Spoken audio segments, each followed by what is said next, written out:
اللہم صلی علی محمد وعلی آل محمد وبارک وسلم انک حمید مجید۔ السلام علیکم ناظرین، پہلے ہم نے نظر بد سے بچانے کے متعلق حضور صلی اللہ علیہ وآلہ وسلم کا فرمان بتایا تھا۔ اب وہ دعا بتا رہے ہیں کہ اگر خدا نخواستہ کسی کو بری نظر لگ جائے تو اس صورت میں کون سی دعا پڑھی جائے۔ حضرت عامر بن ربیعہ رضی اللہ تعالیٰ عنہ سے روایت ہے کہ ایک مرتبہ کسی شخص کو نظر لگ گئی، اسے حضور صلی اللہ علیہ وآلہ وسلم کی خدمت میں پیش کیا گیا۔ حضور صلی اللہ علیہ وآلہ وسلم نے اس کے سینے پر ہاتھ رکھ کر یہ دعا کی: اللہم اذہب عنہ حرہا وبردہا ووصبہا۔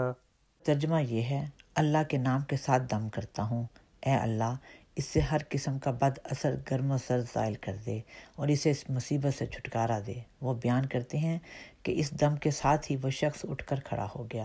سبحان اللہ۔